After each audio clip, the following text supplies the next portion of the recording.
Talk Show. Recorded live.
Hotep, good evening, everybody. Welcome to another episode of Awakening Universal Minds. I'm your host, Baniti Amun-Ray, also known as Brother Michael. I also got my other two brothers with me tonight, Ravana Noon, Sargiti. Tonight we have a special guest with us this evening, so we're going to do a completely different format tonight. We have the privilege of having with us this evening, and I say the privilege because he's an extremely busy man. Dr.Delbert Blair is with us this evening. And for all those that don't know Dr. Blair, you're definitely in for a treat.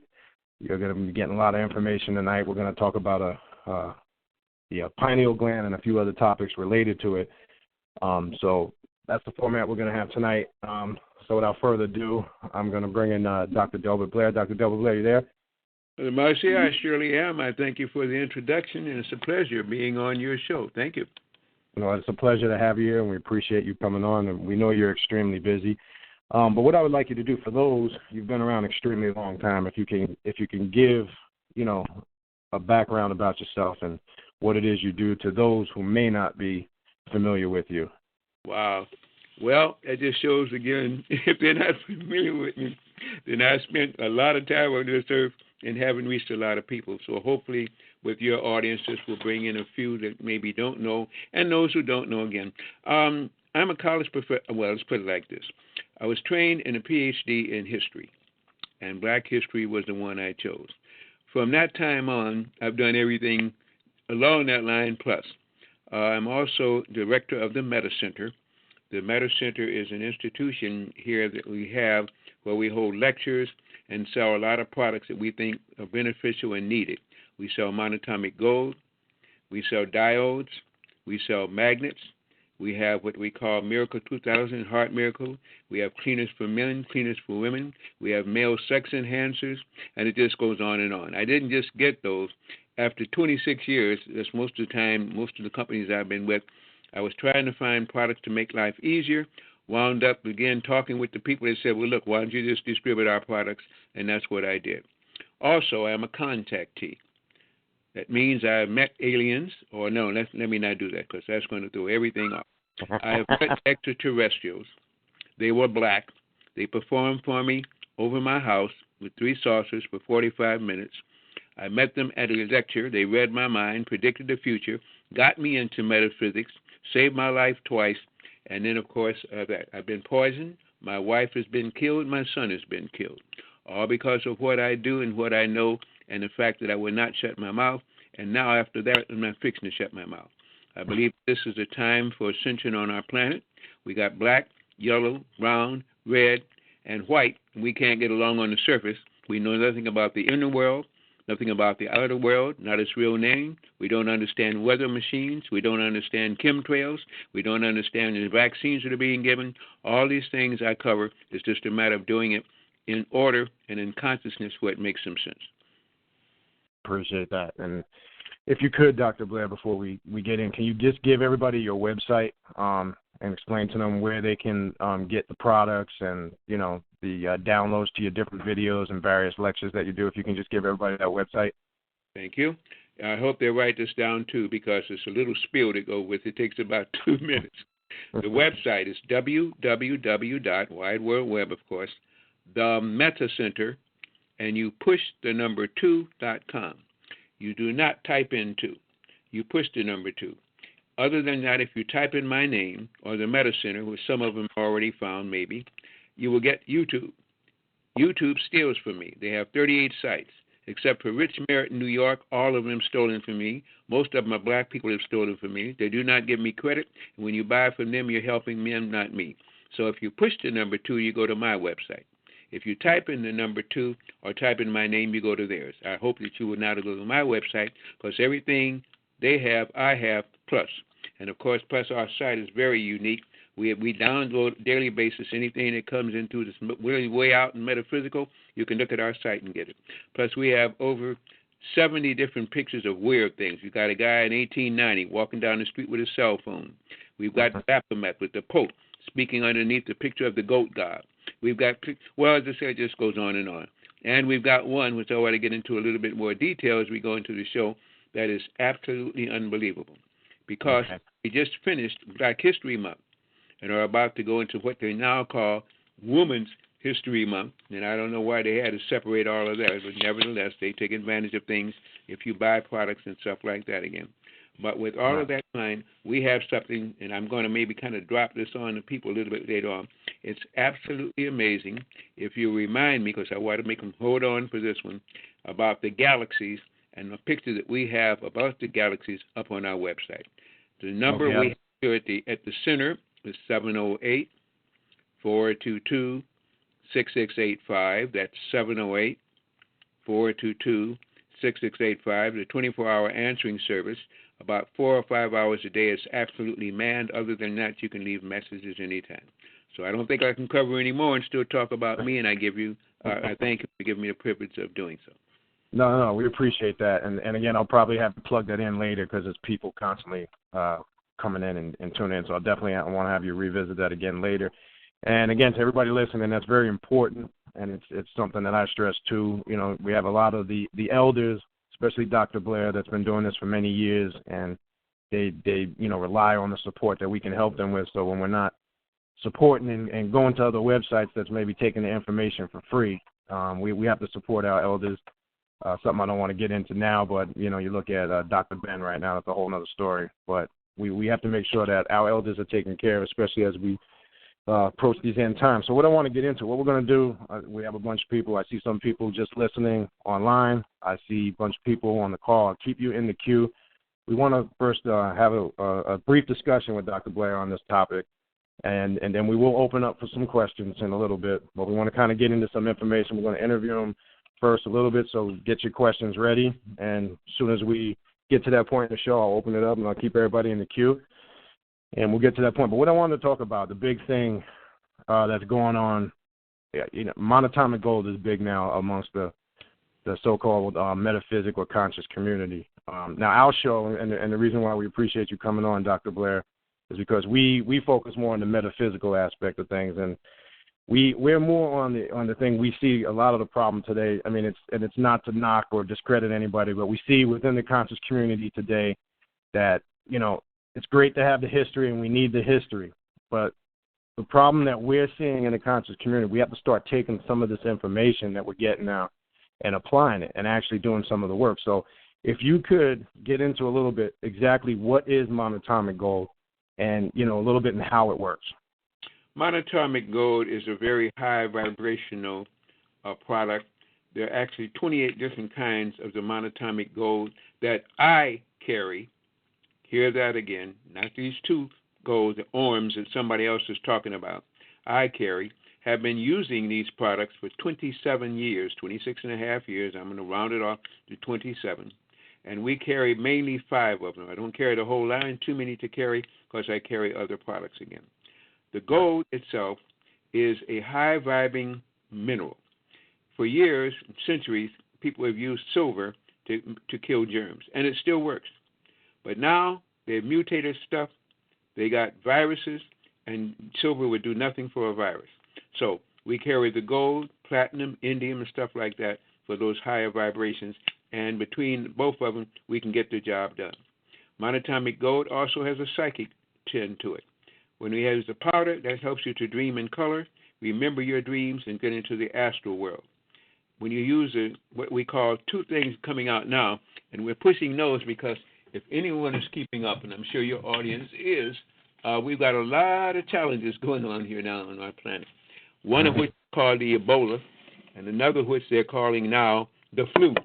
Both of those are lies. It didn't come from the Ebola River. If you've heard some of the brothers over there tell you, that's all been manufactured.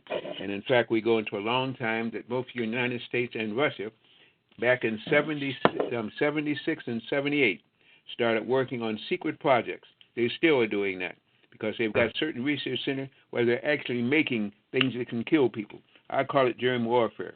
But anyway, this particular one they released now, and we think it's not what they think it is, but we have things that will help it. So the company that makes the gold took 3 months, and they made something that's called Toxin Therapy. Toxin Therapy is for heavy metals. It's for fluoride, chlorine. It's for the things that will normally make your immune system weak so that these other things can take over. And then we had a second product. It was called Monatomic Black. Now they usually have renamed it. They call it Reaction Neutralizer. Reaction Neutralizer used to be used in the desert. If you're using in the United States, the Mojave Desert, or out there again in Nevada and places like this, they have something called a scorpion. The black scorpion looks big and ugly and will frighten you to death. The little green scorpion is 5 times more deadly. So if you can use a green scorpion bite and you can get to them with the black, you can get to that person within 45 minutes. It will stop the pain in about a half an hour. It will take out and extract the wound and heal the wound in 7 days' time. Nothing else can do that. Only thing worse than that is the black mamba or the Brazilian Tichi fly. So I'm saying again, when you put these two things together, you got something pretty powerful. They both sell for $50, $10 to mail them. And then, of course, we have monatomic gold liquid. Really didn't want to carry that because in many cases, people don't understand how to store that. But nevertheless, we have the gold liquid. It gets in a little bit faster, gets discharged a little bit faster. And then, of course, we have the third product is the, let's see now, we had the gold liquid. We had those two. I think that's the only ones we are carrying right now. The gold liquid, the toxin reserve again, and yeah, I think that's it. Those are the ones you can get from us now at this time. And we feel that's enough for what we have to do and how it works. Okay, appreciate that. Now, in reference to this monatomic gold, if I can go back a little bit to in the Sumerian culture that they call the Anunnakis. When we read the story of the Anunnakis, we in some of the research that's been done, I want to get your input on this. We see that in the story of the Anunnakis, they came to this planet and they excavated this planet for gold. For an example, it mentions even in the so-called religious Bible in the 2nd chapter of Genesis 13th verse, when God was creating, in the middle of that creation, he stops and mentions Ethiopia and 3 different types of gold. There's also a quote in the book of Exodus, and I believe it's the 30th chapter, 22nd verse, I'll read it, where actually the Israelites, when Moses came down from so-called Mount Sinai, and we're speaking from a fictitious sense in the biblical stories, he became upset with the children of Israel, and he took the golden calf, and it says he grounded it into a powder, sprinkled it upon the water, and made the children of Israel ingest of it. The point I'm getting to, this, when dealing with the Anunnakis, as the story is recorded, has there been a war on this planet, with extraterrestrials coming to this planet and excavating, or shall I say, robbing this planet of gold, and what's the connection to that and this monatomic gold? Well, mono means one, and monatomic means, again, it is an atomic valence on the table of elements that usually was not even understood. You have iridium, indium, platinum, things like this. Our top-of-the-line gold not only has iridium, indium, platinum, which is for the RNA and DNA of cells that are not obeying, which would be cancer cells, but then we can get it, as I say, in a singular quality too. It was, and that's another long story. I don't know how to even get into that. Real tough. But, how can I put this? So many things have happened. This planet, on its surface, hear my words carefully, on its surface has been wiped out 7 times. We're only familiar with the 7th one, which was Ark of Noah, is really what it meant. Not N-O-A, but N-O-E. and it was the last time that the surface of Earth was wiped out. Now it said this will happen no more. From this time on, this planet is going to get double promoted. We're going to go from a zoo and kindergarten to graduate school and fifth dimension. This is where this battle is going on now. This is one of the reasons for the weather, which we can go into great detail too, because they have weather-making machines nowadays. This is what everything is about, because we're going from a crazy, mixed up, everything you want, don't want in the zoo to the fifth dimension, which is like graduate school, from kindergarten there. So there's a lot of changes that are going on. But when you start talking about those that fell from the sky, the Anunnaki, it meant those who fell or came from the sky. And if you remember, there's a verse in there again. I think it's Enoch or so. At any rate, it states, "And it came to pass that the sons of God saw the daughters of men, and they were fair, and they chose of them who they would, and they went into them. And unto them were born mighty men, and there were giants in the earth." This refers again to the sons of God being the Anunnaki, which are black people. It refers to those who met people on earth from various stages. Some of the people or creatures on earth are man-made. Some of the souls on earth are all God-made. So you have soulless creatures, you have mankind, human, and man, three different kings. In fact, we have now the so-called women's history. It's womb man's history. Got a whole thing I'm doing about that by Saturday. So once you understand how awful this planet is, and yet how wonderful this planet is, and one of the old names for this planet was Terrestrials. What we don't understand is there are people who live inside of this planet. They're called inner terrestrials. There are people who live on the surface. We're plotting wars and fighting each other now. We can never get along here. Those we think we understand. And then there's those who live in the sky, which we know nothing about and very little about. They're called extraterrestrials. So on terrestrials, there's inner, on surface, and extra. All these things now are coming to a head because the planet is going up in consciousness. The Dracons who have ruled this planet, and I'm going to tell you this again, 3.6 billion years. I did not say thousand. I did not say million. I said billion. 3.6 billion years. And the planet is only 4.9 billion years old, so they've been here longer than any race you see here. But there was a battle that was fought with those who are Anunnaki, with those against what they call the Serpent Gods, and against those serpents. And you see stone reliefs always showing you fighting these dragons and stuff. It is not a joke. It's the dragons that run this planet. It's the Illuminati that serve us, and this is what keeps mankind constantly fighting wars, trying to start another one now, but it's not going to happen because there's going to be a whole lot of mess happening other than that. So that's the only overview I can give you. Okay, appreciate that, Dr. Blair. And real quick, and I heard you mention one time, speaking of the serpent people, you had mentioned, I believe, the step or the ziggurat pyramids in ancient Egypt, and you said if you go and research, you'll see some of the serpent symbols on some of those step pyramids. Is there a connection to that with who they call the Ogdoads or the water-bearing creatures that tie into that whole Egyptian story? Yes, and this is where you get the ziggurats, which are step pyramids, different from the quarter equilateral triangles like you have in Egypt and Meroe and Geodio and places like that in Palenque. Well, no, not in Palenque and Chichen Itza, you got the step pyramids. The step pyramids were where these dragons, these upright walking serpents, and some were winged. Their highest order is winged ones. They would land their craft on top of those ziggurats. That's why they're flat top.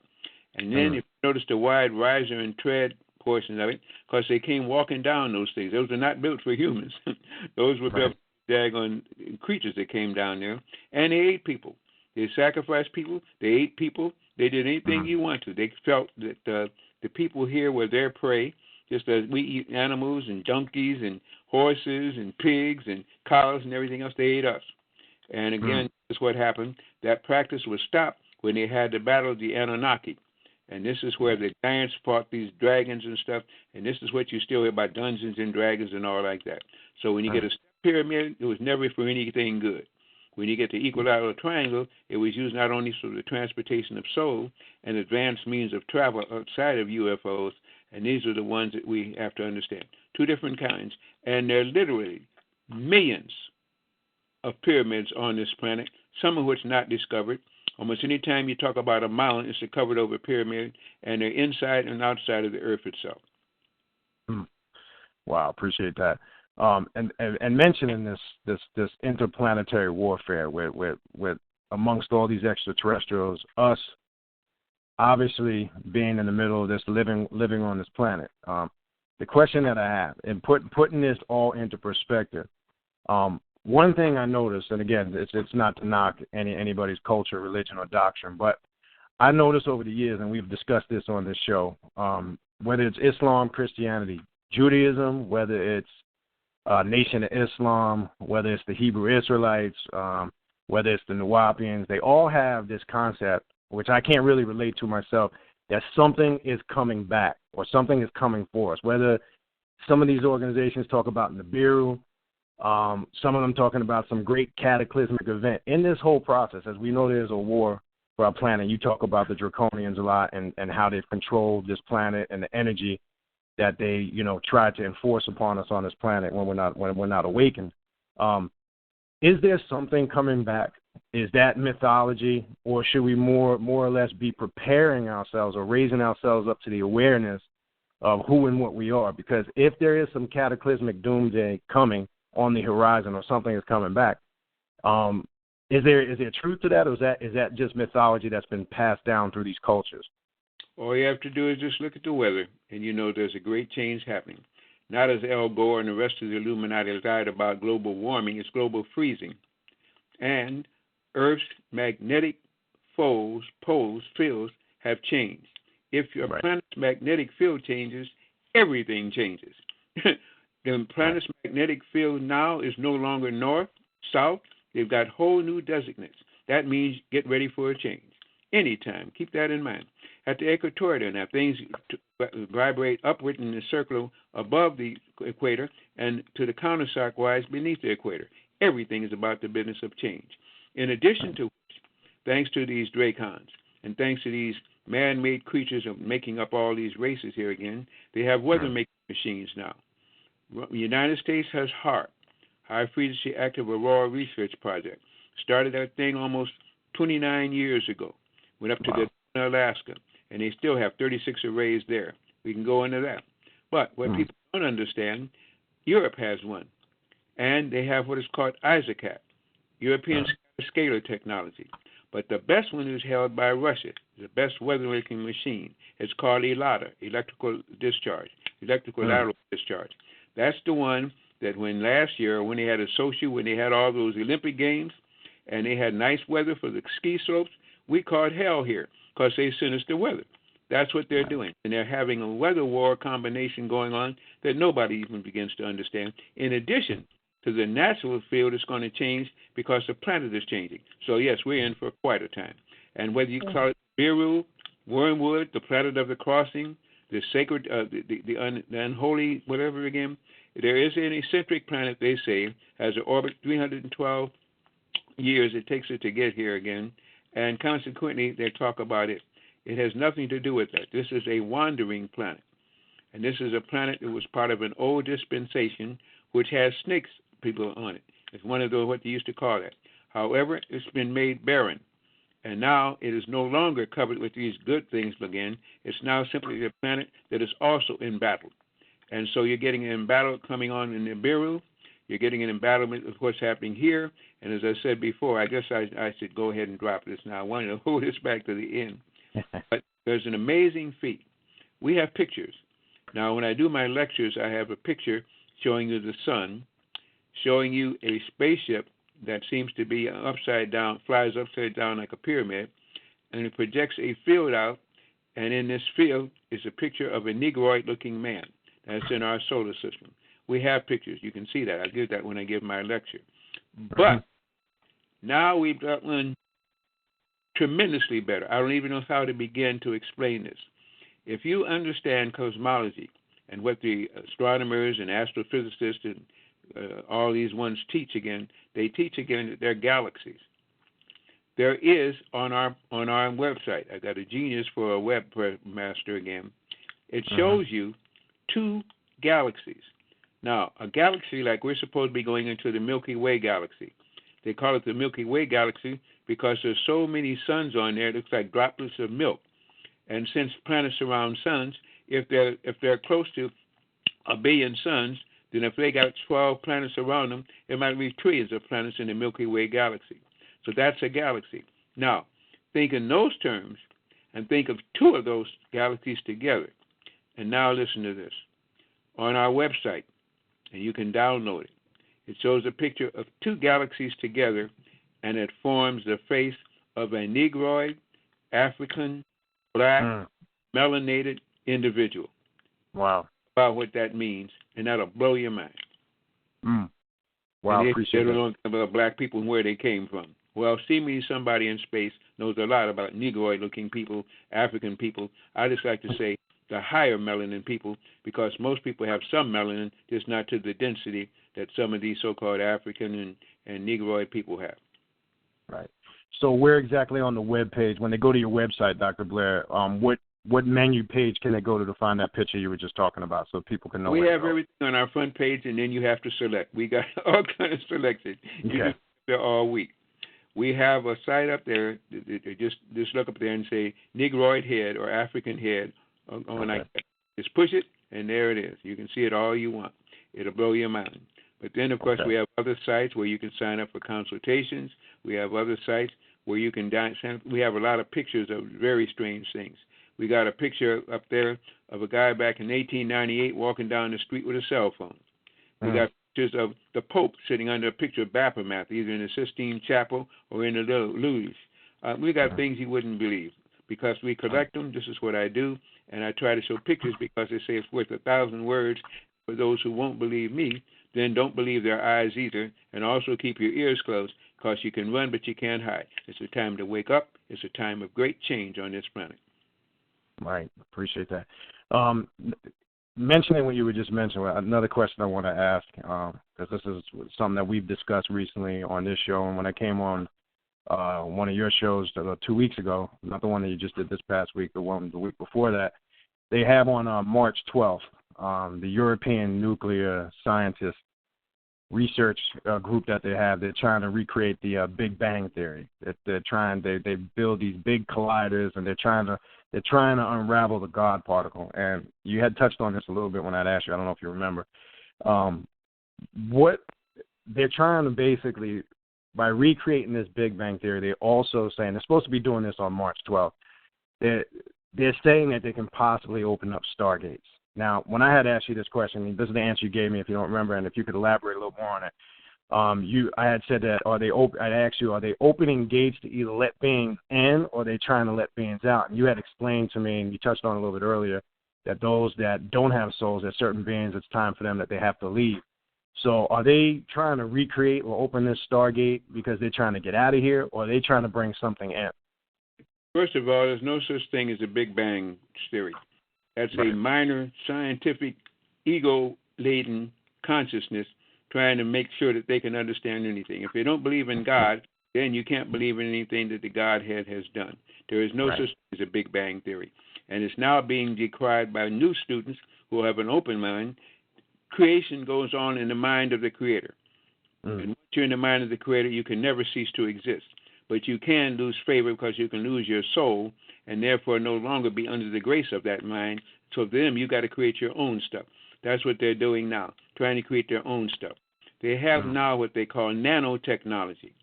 Now, they got nanotechnology, and up on our website also, if you look under nanotechnology, you'll see a device. And if you watch it, it actually moves. It moves slowly because it's in a different time frame. That device is inside of a person, and it's artificial. And it's been blown up almost 5,000 times because the device is really small, but somebody can work with that. Now, here's what has happened. These ones who lost their soul can no longer expand into the consciousness of the universal mind. So now they have to create their own dimensions. So the only thing they have was something small. So now you're going to have to get new words.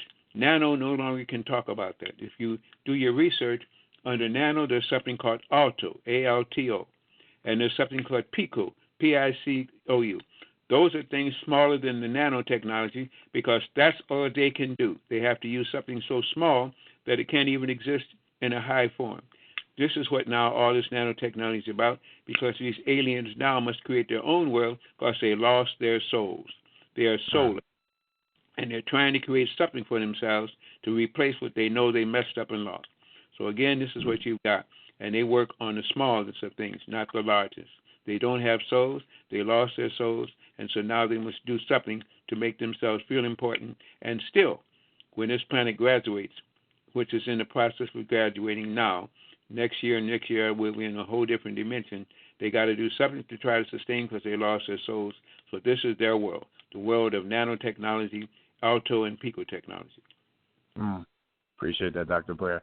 And again, if you just tune in, we have a bunch of people coming in. Again, you're listening to Awakening Universal Minds. We have the privilege tonight of having with us Dr.Delbert Blair, who's a master metaphysicist, and he's been doing this probably since some of us were in diapers.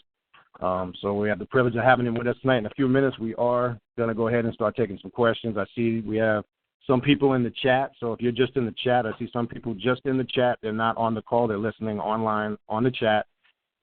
In a few minutes, you can type your questions in on the chat, and I'll relate them to Dr. Blair. And we have people on the call. I'll keep you in the queue, and we're just going to go right in order. Now, I want to be clear. I have some people just on by state. If you didn't register, I see your state. So when I call you out, just respond by state, and then you'll be able to ask your question. Before I do that, finishing on what you were just talking about, Dr. Blair, when we talk about third dimension, fourth dimension, and fifth dimension, third dimension, being a person, place, or thing. And I know the fourth dealing with quantum. Can you explain a little bit more? As you said, next year the planet starts to graduate into the fifth dimension. Can you touch a little bit on so people can perceive and get an understanding of what exactly does it mean our planet or us going into that fifth dimension as we're approaching that level in our consciousness? Well, first of all, we can't get much lower than we got, okay? When you were born into hell, you came to earth. Earth is hell. It's a zoo. Anything and everything goes as long as it's low in vibration, controlled by serpents. Third dimension is kindergarten. Now, there's only two dimensions beneath that. I don't even want to even think about that. If there's anything lower than this planet, as it was, I don't even want to know about it. But zoo here. And we're going from kindergarten to graduate school.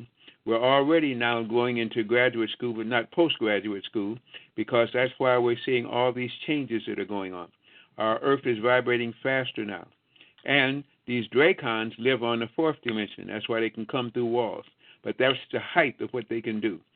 We will wind up on the fifth dimension, which means we'll be their bosses, or they'll be subservient to it, or if it's going to happen on this planet, they have to leave the planet because they cannot resonate with the new decrees. That's why souls now are happening. That's why some people are waking up while others go to sleep. That's why we're being told about fourth dimensional things. Sometimes we experience it when we get into astral projection, or we start seeing the hags and all this stuff. All of these reasons have an explanation. But the whole point is this planet is going to a vibrational rate that unless you have a soul and heightened consciousness, you won't be able to stay on anywhere near her. There's going to be a separation that's already happening. It's a separation by vibrational rates, because we've always been taught to think linear. You move from point A to point B. You get out of your bed, you take a bicycle, you get roller skates, you get into your car, you walk, but you go from one place to another. There's another way of traveling that's not linear. You stay in one place and you change vibrations. That's the way the universe works. You go to higher and lower vibrational rates, and on those rates of vibration, you find your ilk, your mate, and your consciousness. That's what we've got to wake up to and understand. Vibrational rates, not just linear perspective. Appreciate that, Dr. Blair. And last thing I want to ask you, then I'm going to take some questions from some of the callers and online. I got to ask you this because of what you just what we're explaining. As we've seen recently, more so in the last 7 to 8 years in the news, we see a lot of these random shootings. We see people claiming to hear voices, and they're told to pick up guns, and mass murders are being committed. What's the connection with this as far as we know that, like you talk about, the sun is emitting a tremendous amount of energy. Now, we talk about on this show, as our planet's getting closer to the sun and a lot of this energy is being emitted, those that are not preparing themselves, can this affect them where the subconscious is kind of overloaded like a computer and they hear walk-ins because they're not able to assimilate this energy or put it into perspective? Does this have anything to do with the extreme low frequencies that you talk about? Are they able to project some of these voices that they're hearing into people's minds to kind of control them and get them to do certain things that they want them to do? What's the connection with a lot of, because we see in the last 7-8 years, there's a lot of chaotic stuff going on in the news as far as mass murder and shootings and people just randomly killing people and killing themselves. Any connection to that? First of all, there's something called the Illuminati, supposedly the bright and wisdom illuminated ones. I don't know how illuminated they are, but they serve the wrong beast. They actually work for the Dracons here. They hold the high offices here. They run the banking system here. Every time you do not select, you just elect. You're electing somebody that the Dracons have put up there. That's where you'll never be able to elect anybody that can help you, because the planet is controlled by the Dracons, and the Illuminati are the high officials that serve them. Keep that in mind. Now, once you can begin to understand that as a base, the rest of it is very easy to see what is happening here again. Because we are controlled, because we're nothing but food for the gods, and so on like that, these are evil people again. This whole thing now has got to be unraveled, and it's got to be shown for what it is. They can come through walls, but there are many people now that can do the same thing. Every time you go to sleep, you die. And we look forward to that death. In fact, if you stay awake for 72 hours, you go to sleep driving a car, standing up, any old thing, because you have to come out of your body, because you are not the body. You are in the body. And once you understand who you are, then you will not associate so much with the body as to the fact that when you go to sleep, you're really contacting the gods. When you go to sleep, you die. And now you die of this false reality, which we think is real, and you're born to the real spatial content, which has no limit. Thing is, we don't understand what sleep is. And many times they put us to sleep watching TV, and they put chips inside of you, by the way, too, where you hear voices. They call it tinnitus and stuff, because they want you encrypted so they can control you. And many people have chips in them. Anytime you have a baby in a hospital, your baby by the third day has 7 shots. They tell you don't get them. You have to watch them and almost soothe them and have to sign release papers because, anyway, I won't go into that, but they give them all kind of shots. These women that have these babies in there, if they can't take the pain, then they shouldn't have the baby. Now, let me say that because that's a harsh thing for me to say, not having a womb. But I have been with women who have wombs. I understand the difference between. And if you can take your various herbals and things like this, and you can dilate, and you can get into dispositions, one. But when you go to a hospital and you sign that paper, and if you read it closely again, you're giving them the privilege of making decisions for you, and you're saying you won't sue them. Now, most of the time, these babies get 7 shots, including hepatitis C and B. Why would you ever have to give a newborn baby hepatitis B or C? No asinine way can that be explained. But they put chips in these babies. That's what autism is about. This is why they give you these vaccines. And most of the time when you go anywhere, unless you can fight them, you will take these vaccines. When you go to CVS or you go to Walgreens, you walk in the door. Come September 23rd, when fall changes to winter, like this again, what do? They put these signs out. Come get your shot. Come get your flu shot. How in the heck do they know what flu shot to get? And in Merck's Index, there's something like 6,000 prescription drugs. In the United States dispensary of pharmaceutical medicine, there's 7,000. Not one of those drugs is good for anybody. The darker they are, the worse it is, because they're all synthetic. And melanin hates synthesis. Melanin, because of the pineal gland, wants natural things. And each one of those things is deadly to a person with melanin. This is why we need to understand herbals. We understand hormones. Most people don't even know what a hormone is. It's a certain way you have to live when you wake up. And if you can make that, then you know you're amongst the chosen, because you vibrate differently. You contact your guardians every night. You get answers to questions that you go to psychiatrists for. And I'd run from a psychiatrist. If you've ever seen that movie, Psychiatry, The Industry of Death, we have to learn to go within. We've been taking that away from. That's what Napoleon lost to. If you remember the Haitians, the reason why they hated so, because Jacques de Solange, Henry Christophe, and all of them, they used magic on that. They went inside and did the summoning. And it killed 50,000 of Napoleon's troops because they were fighting the air. We don't even understand how to really fight. We fight the way they fight. This is why they still hated them. That's why he blew the nose off the Sphinx. I could go on and on, man. We have to understand. We've been trained. We never educated. You never educate the people you control. You train them. We're trained so much now, we try to get jobs instead of doing for ourselves and go to their schools, which is a training device. Wake up, get into metaphysics, and get free of this mess. Appreciate that, Dr. Blair. All right, we're going to take some questions. I'm going to go to the chat first, and I'm going to go right to the phone and bring some of my brothers in. Guess 5. I'm reading the question to you, Dr. Blair, as it's being typed into me. Guess 5 that's listening online on the chat. His question to you is, what becomes of the soulless beings here when the planet graduates to the 5th dimension? That's the question that it was typed in. Well, the soulless beings here will go down with the linear perspective. They will go to the hells that they're creating. They want to start these wars, they'll get them, because they're locked now on that dimension. And our planet is going, you see, as when you go to sleep, people get astral projection. They don't even understand where they're going. When you go to sleep, you dream. You're actually living a whole different lifetime. And it's on a quicker vibration than this. Like I say, we think linear. We have to think in vibrational rates. Every time you go to sleep, you travel. Any question you have guardians, you have angels, you have comrades out there, people who owe you favors, and they will help you if you can call on them. We don't. We call on their gods, we call on their religion, and we call on them because they can't do it. They tell you you can't do it. Every time you go to sleep, and if you watch TV for an hour and a half, you go to sleep because it'll put you to sleep because of those low vibes up there. It hypnotizes you. When you come out of your body, ask your question. Go to sleep taking the gold with the question in mind. By the 3rd time you go to sleep, the 3rd night, you'll have your answers. You go to a library, a book falls off the shelf to the page. You turn on TV, you just happen to get your answer. You're going down the street, you happen to see or overhear a conversation. It's not happen, it's what you're supposed to do. When you take the monatomic gold powder, think about that. Take that after not having eaten, and as you go to sleep with a question, you wake up with an answer. We don't even understand how to sleep. We don't even understand what to sleep is. We're asleep because we take so many drugs and things like this that we've lost our minds. But when you find your mind, you also will find the Creator because you have a mind. And instead of that, we follow all these dracons and stuff who lost their souls and their mind trying to get answers from them. They'll never give you a decent answer because they're not a decent creature. Well, you actually just answered the next question because the next question was to explain about dreams people have when they go to sleep, and I just think you pretty much explained that right there.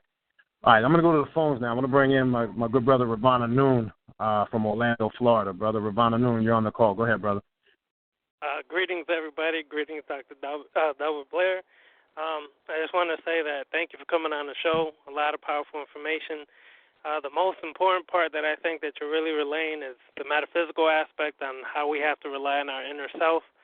And you're really speaking to us right now on the level that we really need to hear. So, once again, thank you. That's all I wanted to say. Well, appreciate that, Ravana.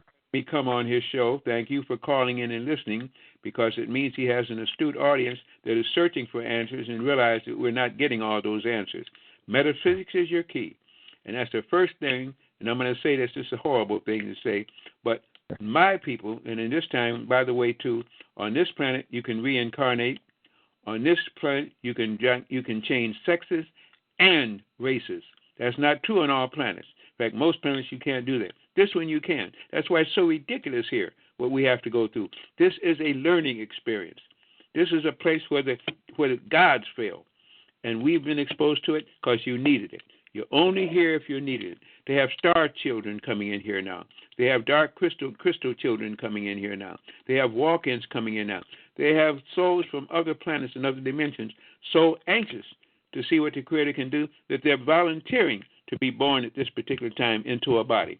But they are the ones that are the leaders. They're the ones that are the star children. They're the crystals. They already know what's happening. They come here with the ability to read minds, the ability to talk to animals and create consciousness. This is a heck of a time. And it's a time, again, for the evil ones to finally get their uppings and for the ones that can wake up to finally find out that the heaven is a conscious state within the mind of the Creator when you use your mind rather than lose your mind. Wow. Yeah, that's powerful information. All right, we're going to keep going to the calls again. I'm going to cue you in. I got my brother Sar Gidi from Tampa, Florida on the call. Brother Sar, what's going on, brother? You're on the call. Peace, peace, peace. Thank you, Dr.Delbert Blair, for coming on this show and sharing this great information. I just have one question. As far as, I don't know, it's a misunderstood thing, so I'm asking the question. Okay, the whole ET phenomenon, as far as, you know, I guess most of the time when you read about ETs and contactees and stuff is usually Caucasians. I wanted to ask, why aren't more melanated people engaged in contacts?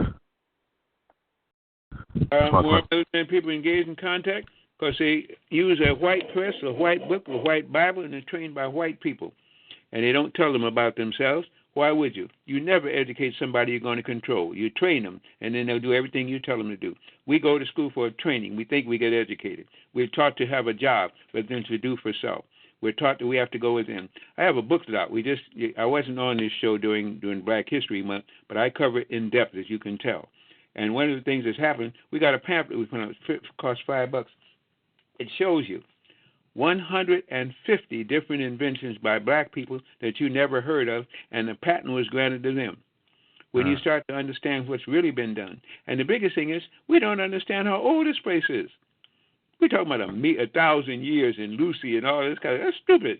That's ignorance, because you have not been taught metaphysics. If you do not understand metaphysics, you'll never understand this planet, because that's where the books are hidden. That's why they don't want you to study that. And that's why they study it like mad and tell you it doesn't exist. I don't want to get into that. The University of Chicago started his story and all that stuff, but we'll skip that. Gotcha. Does that answer your question, Brother Sargiti? Yes, thank you. Thank you, appreciate it, Brother Star. All right. Again, we got a lot of people on the chat. Again, if you got a question on the chat, type it in, and I'm going to rotate from phone to the chat, and we'll ask Dr. Blair your question. All right, I'm going to go to my brother in Providence, Rhode Island, Brother Alchemist 720. You on the call, brother? Can you hear me? Hello? Yeah, go ahead, Alchemist 720. Hey. Yeah, I basically, if you can go over, when I got on, he was talking about something very interesting. It wasn't this last question, but the one prior to that.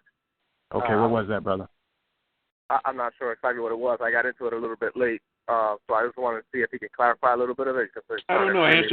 I don't hold the thoughts, brother. I answer the question as it goes. You have to tell me what you want to know. Yeah, what was it you wanted him to clarify, brother? It was. I mean, he was talking about pretty much like, I think about extraterrestrials, but also about that they didn't want us to know like certain information. So I just got into it a little bit late, but it just sounded good. I want to see if he can clarify, but I guess it's not really that descriptive. I'm sorry. Okay. Well, I don't know, but I'm sure the brother there has a replay thing again if you want to play it back or so. Unfortunately, I'm elaborating because I'm trying to cover a lot of territory, so I really don't know what the initial instigating question was. So forgive me. All right. So what I'll do, Alchemist 720. I know you just got on the call. I'll come back to you as I go through the queue. And I think if it was what you were saying, Dr. Blair was talking about how information is withheld from us and how a lot of these draconians and extraterrestrials don't want us having this information, and about not educating people that you're trying to control. I could be wrong, but we'll come back to you. I know you just got on the call, so I'll definitely come back to you and let you absorb some of the information. All right, we're going to go to, I believe, Buffalo, New York, Northwest New York. You are on the call. Are you there, Buffalo? Blair? Yes, I am. Nice to meet you. My question is, I just want to say I have been contacted too at the age of 3. I was on my way leaving my body because I understand my body is a communicator, and that's all it is for me to communicate on this planet. And I know I'm from somewhere else because I was visited by someone at the age of 3, and I'll never forget it when he told me I had a mission. Now, I don't know what that was, and I didn't want to stay on the planet. I just felt like this was not for me to be here on this planet. So, but as I got older, I started being contacted and been visited. I even recorded a ship that was in front of my house that NASA hit. They actually hit this ship and shot it down, and it landed in Australia the next day. But I've had visions. I don't know if they're right or not, where I've been revealed that whoever these beings ruling, and you say the reptilians, and I say they are too, are wanted. And the vision was where they were wanted from 787 galaxies. Now, this was revealed to me, and I've been trying to iterate on this and put it together. I'm trying to get back to the entity that visited me when I was 3, when I was on my way out.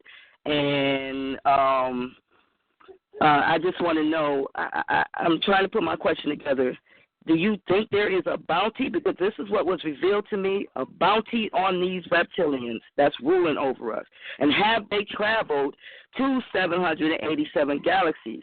Because that was revealed to me. And I'm trying to figure this out. By the way, my name is Shalene. All right, appreciate it, Sister Shalini. I know that was a lot, Dr. Blair. You want to touch on that? Yeah, I don't know anything about any 786 galaxies. You have, of course, solar systems. You have nebulae, you have constellations, you have galaxies, you have the cosmos, you have universes, and then you have universal cosmos. So that's just one of the many parallels.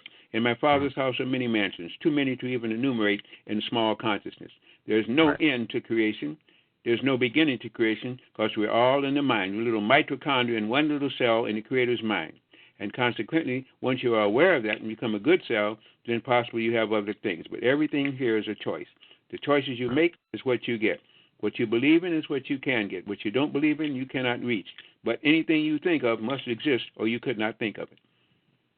Correct. I appreciate that, Dr. Blair. In saying that, when we deal with contactees, I'm going to take a few more calls.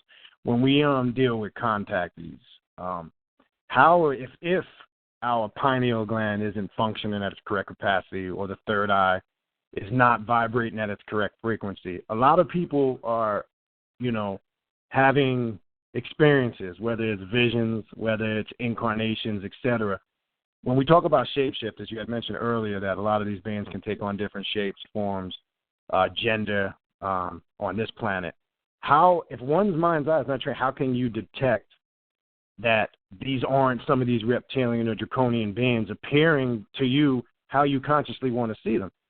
Because we know some of them through telepathy can read our minds. So if they're able to read our minds, can some of them can they deceptively appear to us how we want to see them in the mind's eye if we're not trained to see it? How can we not fall prey to maybe being misled?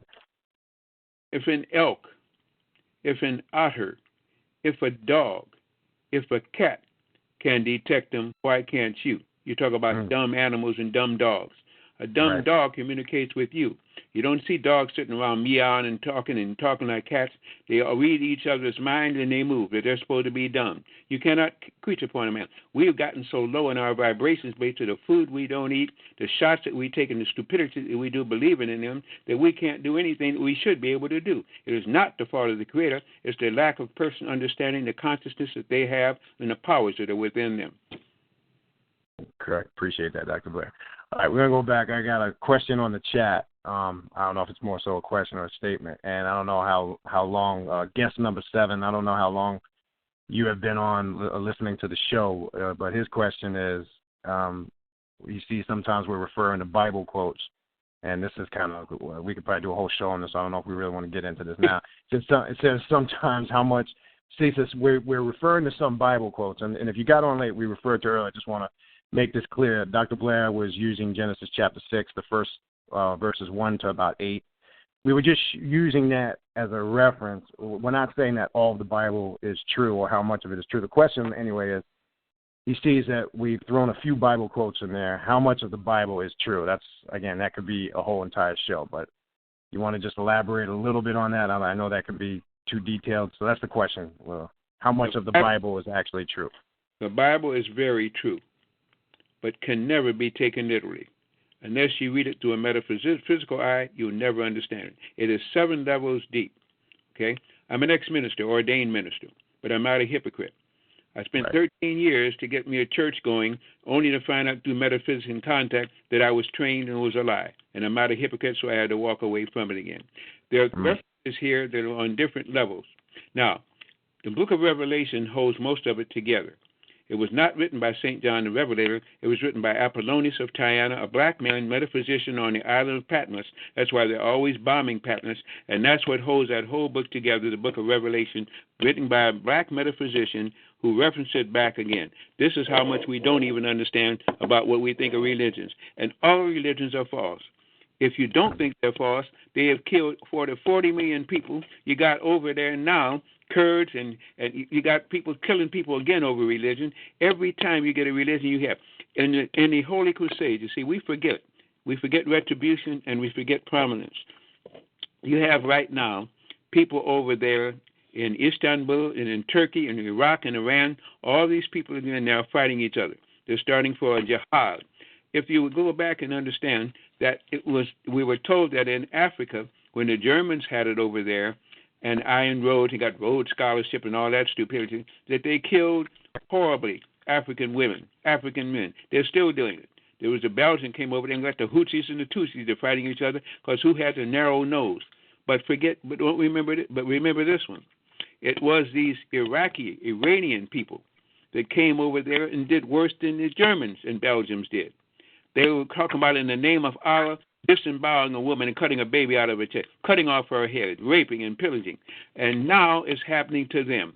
We don't remember that. They forgot what they did. Now they're cutting off their heads. They're disemboweling their women. You get away with nothing on this planet. It's just a matter of time. Appreciate that. Now, speaking of the Bible real quick, Dr. Blair, and I'm more so here speaking for myself. I mean, I was born, before I came into spiritual consciousness, I was born and raised a Catholic. And you know how hypocritical that can be. But when you really read the Bible, I look at it now from a perspective. There's death, destruction, war, blood sacrifice, eating of babies in the second book of Kings. The God of Israel, this Yahweh, tells the children of Israel to boil their children and eat them.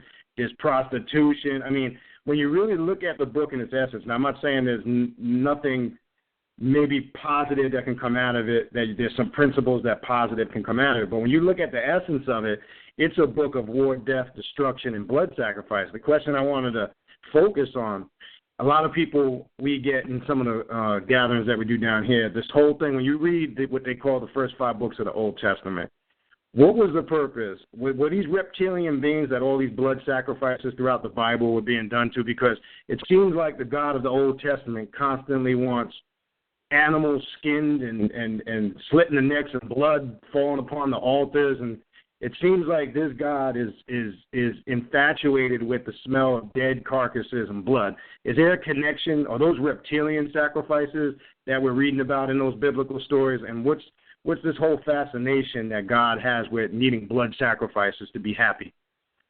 Well, it's according to what God you're talking about. And if you spell God backwards, you get a dog God. If you smell life backward, you get evil. If you've lived an evil life, you become the devil. Spell it backwards. That's the backward way of a mirror. If you go back to the Council of Nicene, 325 A.D., and the Palace of Bithynia, when the Bishop Eusebius and King Constantine created that whole mess, because Constantine and the people that were there had been conquering, and they got away from everything else, and they had with the people that they were conquering, since there was no end to the Roman Empire from ocean to ocean, they began to find out that the very warriors that their soldiers killed, and the best warrior at the point of throat, a knife through the throat, you say, will you join our legions? And if you did, then that's it. Well, many of them joined, but you might have killed their mother, their son, their daughter. They're just waiting their time to stay alive so they could kill you. So the Roman army was killing itself in the battlefield. So the Bishop Eusebius and King Constantine created that whole mess, created that whole Bible. And this is what they started, all this daggone mess. And then they had the Council of Nicene, the Council of Laodicea. It goes on, and they've had 12 councils. Thousands and millions of people now have been killed through religion, and it started off on the evil foot. It's still an evil foot. Appreciate that, Dr. Blair. And again, all those that know Dr. Blair, not only dealing with the metaphysical aspect of it, his historical information is superior, and his research goes deep. So he can go on the historical level too. But here's a good question. Get6 types in, when it comes to Santeria/voodoo, what types of beings are people really contacting when they're working with Santeria/Yoruba/voodoo? Keep in mind again, Jacques de Selenis, Henry Christophe, and there's another guy that became the emperor there again, when they were battling these Haitians. And if you remember again, they even talk about mumbo jumbo. That's a deformation. It is mumbo, okay? It gets into the Yoruba. You can summon the angels who can take the form of a creature if you give them your ectoplasm to do so. That's when you begin to make these binding spirits. But you have creatures that will fight your battle for you. Ants will attack for you, like it did in Avatar. Every creature that has consciousness battles for a planet that gives it life. And if you know how to summon them, if you understand what real magic is, you're never powerless. You just got to stop using the power of your enemy to kill. And if you have to kill, then use the power that you were given to do so. Because it means that we don't understand who we are, what we are, nor do we understand the dimensions of this planet, nor do we understand summoning. We've lost that art. It's one we should regain, and that's what Santeria was about, the summoning of the inner ones. Okay. And then speaking of Santeria, and again, we got a few people on the call that I know. I myself being initiated in that.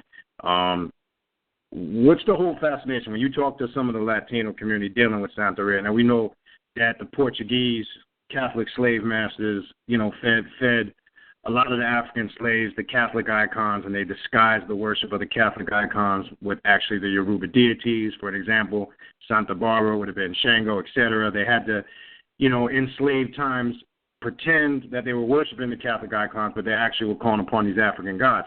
My question is, in dealing with some of them today, if we're not in that state no more, my question to them, and they never give me a legitimate answer, is why are we still using Catholic icons to disguise the worship of African deities when we're not in physical slavery no more? I know we're in mental slavery, or they're trying to enforce it on us. But what's the whole connection with that? And if you're worshiping images outside of yourself, are we or are we not giving force and energy to these disagreeable beings? If you enslave the mind, you've already chained the body. Appreciate that. All right, we're gonna go back to the call. I got somebody on the call. Again, if I call you by state, I just see state because you didn't register when you came in. I got somebody on the call from Illinois. You're on the call. If you want to talk, go ahead. Okay, nobody there. All right, let's go back to North Florida. I believe Jacksonville. Jacksonville, you are on the call. If you got a question for Dr. Blair, go ahead and ask your question. Hi, greetings, everybody. Greetings, Dr. Blair. Greetings. Thank you for coming on the show, and I'm just enjoying the show. I'm just being enlightened, and I don't really have any questions. I mean, because it's Dr. Blair, So yeah, I'm just enjoying the show, really. All right, we appreciate that. When I do have a question, I will definitely post it. But he's kind of touching on everything, so he's very thorough when he explains, and so. Right. Well, the videos I've already seen, so to answer questions. So, yeah, right. I'm really enjoying the show. All right, we appreciate that, sister. And he has, whether he's been aware of it or not, some of the questions I had to omit because he was answering them before they were even asked. So That just kind of shows you spiritually, things are connecting. Appreciate that. Okay. Mm-hmm. We will go to Texas. Texas, you are on the call. If you got a question, go ahead and ask Dr. Blair. Hello, Texas? Are you there? Okay, they don't want to answer. We got somebody, but I guess they can't hear me. All right, we're going to go to another caller. I got, just says Florida. You didn't register. We got Florida on the call. You have a question for Dr. Blair? Can you hear me? They might be playing with us now. All right, I'll go back to it. But hey, we'll go back. We got some callers that I got them in the queue, but I can't. Obviously they can't hear me. But we're gonna keep continuing. Now I want to ask you, Dr. Blair, and I'll go back to the phones in a little bit. We got a little bit off track. I want to talk a little bit now about the pineal gland. And I know you had mentioned it earlier, and we talked about the monatomic gold, and you talked about how we could activate the pineal gland. How does the pineal gland actually work? How does it actually help us? And if it's not functioning and it's being damaged, say, by these extreme low frequencies, how do we get this thing operating? I know you talked about the monatomic gold, but is there anything else outside of that we can do to get our pineal glands functioning on the correct level? Pineal gland is photosynthetic. Melanin is dark green, not black. It's just like a plant. I try again to give this as an example. The leaves of the plant are green. It's photosynthesis. It takes sunlight and makes it into matter. As long as the tree is grounded in the mineral kingdom, all the other kingdoms serve it. Our pineal gland is a gland that operates psychically. It takes direct sunlight and light and changes it to matter and makes whatever you need. I always say, what's matter? It means, again, smart matter versus dumb matter, using the ability to do this. Once you understand that gift, then you understand that melatonin is what allows melanin to be made. And wherever you have melatonin and melanin, you have the ability to take light and make energy out of it. It is photosynthetic. That is the biggest gift. That's why you can get heavy chlorophyll-containing things. You can make matter. This is why, again, as I stated, they asked you, can a black person tan? Yes, because the skin is an organ. And when each of the pigments of the skin has melanin within it, so it sets up a restraint. So when the sunlight comes through, instead of it causing carcinomas and melanomas and cancers, it stopped at the skin. You just get blacker and blacker. But your glands inside do not become cancerous. You are creatures of the sun. That's why they tell you there's nothing new under a sun. And now that we're going to get more suns, we got 3 of them now. It's something else we didn't touch. And they're of such a high vibration, your potential now is unlimited if you can only get your consciousness to expand. And that's why they always show you the Ajna and Shishirara, the brow crown chakra centers. That's why now you can come out of your body and enter other dimensions because you are in the body and not the body. And once you understand that, your potential is unlimited.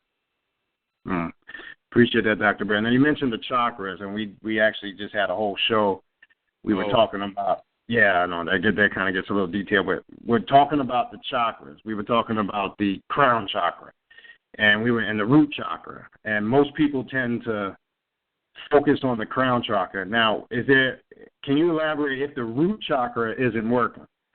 How can any of the other chakras operate or vibrate at its correct frequency? And if you can please explain the definition of chakra, because some people have their interpretation of it, and I know it comes from a Hindu word. If you can explain what the chakras are briefly, and can we elaborate a little bit on that root chakra? Well, the chakras mean wheels of life, or spinning energy wheels again. You have your whole Hindu and Krishna beliefs again, which deal with the 7 chakras. Actually, there's thousands of chakras, but there's 7 basic ones.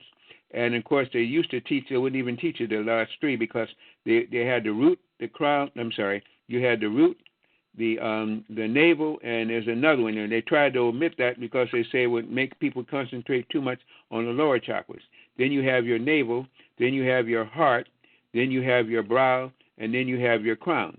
So as I say, the 2 highest ones, the eyes now, which is the brow, that's where the waves come out, and then you have your Shishirara, which is 1,001 petal opening up locus again.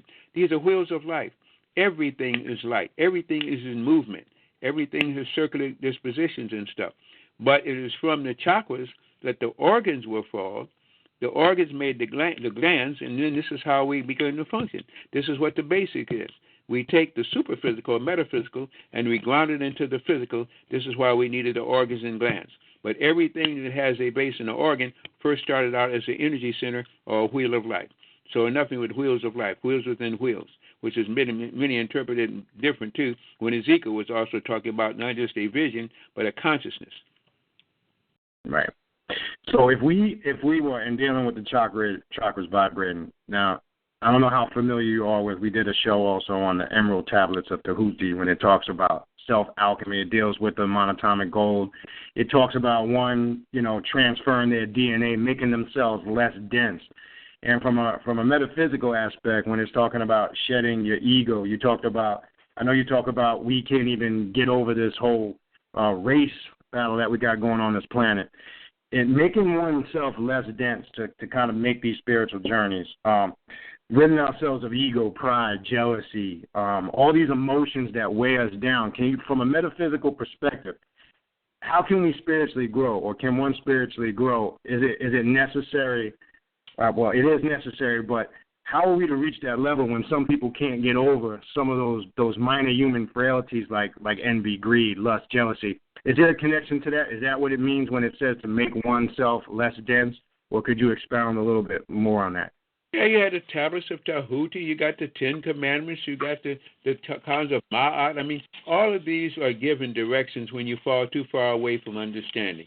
But each of those books is a consciousness that you can reach by just going to sleep. Because when you wake up, the very ones that wrote the book are still there with you in your consciousness. That's why you can wake of them. These were always there. We just lost the parallel of thinking that we're human and thinking that we're only physical. And that is just, I can't understand that. People still think in terms of physical. They're not physical. You are in a physical body. You are a god or a devil, depending on what you do when you use this body. The body is a vehicle. It will wear out. Your soul will never wear out. And unless you lose your soul because of being so evil, you always have contact. Everything you want to know, everything you do is part of the Creator. The Creator does not hide from you. You hide from the Creator by thinking you're physical, believing in religionists and governments and everything else stupid. Wow, appreciate it. And here's another question. This is a good question. When we deal with a lot of our ancient cultures, be it Egypt, different cultures in Africa, Samaria, let's talk about what they call the Egyptian material. Some say that some of these gods or deities or beings, they were actual literally beings that walked the earth. Some say that they are just a level of consciousness that exists in our DNA. How is one able to decipher between, some will say Osiris, Aset, Heru, all these beings actually walk the earth. Now, I know it can get confusing, like you say, if you don't look at it from a metaphysical aspect, but how are we to decipher between the literal aspect of some of the history that we get, or are some of these deities gods, or they exist within our DNA, inside of us? Are some of them actually literal? Can you expound on that? Because that's it. That's when you start dealing religion. Religion always confuses because you are the religion that you are confused by. You need what teachings you get. Every time you go to sleep, any question you have, you can get the answer. I could give you an answer, and I'm not talking to you directly, my brother. I know you're acting only as a spokesperson for your audience. But right. Any question you have, sleep on it. Used to be okay. when they had big decisions, they say, I'm going to sleep on it. It meant that when they slept on it, they could contact their ancestors, they could contact their guardians, they could contact their angels, they could contact their spirit helpers, and they'd sleep and they'd tell them what to do. But they had sense enough to know that. Now we don't understand. We go to a psychiatrist, a sociologist, a lawyer. Come on, my God. So anyway, let me pull it out. Anyway, you can understand that you can go within and contact whatever you want. Then you understand that many of these are metaphors. The last time when the sons of God and those that were high in consciousness ruled together was the 18th dynasty. That's why it's so revered. When you had Nefertiti, when you had Akhenaten, when you had Tutankhamun, when you had Ai and Mut and all the rest of them again, and it was again, of course, the priest of Amun who did kill both King Tut. And by the way, too, one of the curses there is that King Tut's son was not called Tutankhamun. His name should have been Tutankhaten, after his father Amenopheles, who changed it to the one and atoned. So therefore, that's another thing. He would never. The priest of Amun is the one that killed him. Why would he name his son after that? It was one of the other curses. The 18th dynasty was the last time that the people who lived inside the earth, the higher ones, ruled together with the people that lived on the surface. That's why the dynasty is revered. And if you notice, they had these kippas and stuff. They had the long heads. Their heads were extremely long because they were inner terrestrials, and they had psychic power. This is the last time they successfully ruled, and I won't curse, these priests, as usual, couldn't stand it, so they had to go and usurp that because they no longer could rape the people, literally and figuratively, and have you being worshipped. He taught you to go to the one within and forget the priests without, because they're all false. The God is you, and you're here to learn a lesson and get off this planet and go into bigger and better things. Appreciate that, Dr. Blair. And again, I just want to make a statement. Again, this is not a knock to anybody listening online or just listening on the call. I find that as conscious people, what tends to be the problem is we can go so deep on a metaphysical level. That spell of religion in the Bible is so deep that subconsciously I just think some people can't get it out of their minds, because we've had, and I'm sure we've all experienced this, we've had where we've gotten on such a high level spiritually on information, and it just always seems like it for whatever reason, some people have to keep reverting back to the Bible. Now, that's just something that I noticed, and I believe it's a sickness that's been plaguing us for a long time. I'm going to go back to the phones now. I'm going to bring in, I got guest 6. It just says guest 6. If you want to tell us your name and where you're calling from, you could ask Dr. Blair a question. Guest number 6. Are you there, guest 6? This is Jack from South Florida. All right, Brother Jack, how you doing? You're on the call. Go ahead and ask Dr. Blair a question. Okay, Dr. Blair, I'm happy to have you on the show today. I've been watching a lot of your videos, and I see that you're teaching the truth, and you're keeping it 100. So I appreciate you doing that. One of your videos, and pretty much, it's something on the topic about the third sun. You said that one day we're just going to wake up and we're going to see a giant sun in the air, in the sky. Those who switch over to the fifth dimension. Can you expound on that a little bit more? As far as that sun, and what type of energy should be coming from that sun? Okay, you're talking about the new sun now? Is that what you're asking?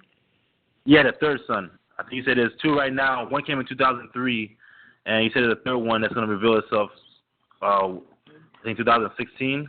There's another now. It's 7 times the size of our planet Earth. We couldn't even take that energy yet. It will become luminescent, and then it's the one that will lead us into the Milky Way Galaxy. Right now, as I say, it's still getting to a higher development, if you will, again. And this is also when you're understanding that, then you have to understand also that there's nothing new under a sun. And you have to understand that the first sun and Arcturus, and we have the whole things again. In fact, Arcturus is where I think I'm from. It took me a long time to even get that discernment, but this is where I think I did incarnate from. But nevertheless, on this new sun, hear this now. I'm going to go slowly with this one. There is something called the SOHO satellite. I think the acronym is Solar Observatory and Heliosphere. It was launched about 12 years ago by this government to orbit the sun and give reports back from the sun. Okay. On our website, as I say, I've got a webmaster that is too much, and I'm so blessed. And on our website, it will show you the SOHO picture. It will show you a hole in the sun. It will show you something 3 miles long going into the sun, and then it orbits and comes around to the other side and shows you another hole in the sun and something a mile long coming out. They never taught me that the sun did not burn up everything near it, never taught me it had a hole in it, and never taught me again that it could deteriorate. Man, we wasted time being trained. Now we've got to come into consciousness, and it's not waiting for us. You're going to have to speed up vibrations and explore your consciousness. Appreciate that, Dr. Blair. Did that answer your call, Brother Jack? Did that answer your question, Brother Jack? Yeah, you answered it. Well, quick question: what are the holes you said?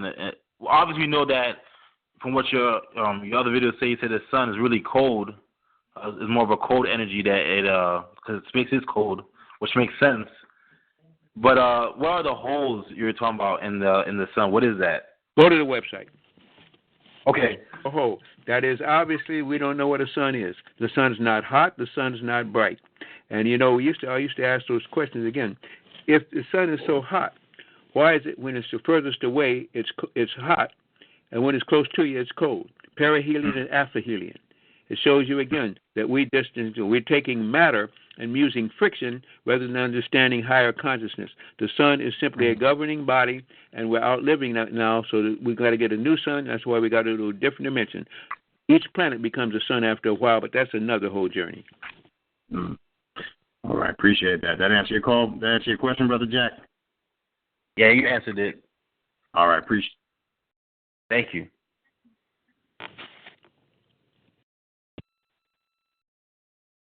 Uh-oh, did I get cut off? Oh, can you hear me, Dr. Blair? Now, I couldn't after a while. Yeah, they're playing with my phone lines over here, too, because I got a bunch of calls I'm trying to plug in, and they can't hear me. So surprised they let this kind of heavy conversation even go on as long as it has. You must be living right. Now I must be, too. Yeah, we just keep going, that's all. Brother Alchemist 720, I got you back on the call again from Providence, Rhode Island. I know you've been on now for a little bit. Any questions you would like to ask Dr. Blair? I basically was wondering regarding the Hadron Collider that's out in Europe and the upcoming event. So they have plans for it.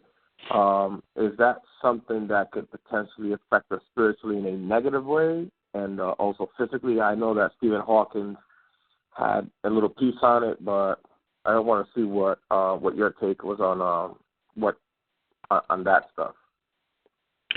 Well, the Hadron Collider, they've been building, they had this other thing over there that they were working on for the longest, and actually it broke out of containment.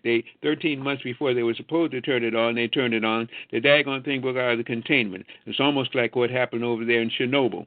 That daggone thing went through the earth, and if it wasn't for inner gods and stuff, they could have caused a whole big problem. Just like Chernobyl, if it was really hot molten, it would have melted down to the earth's core.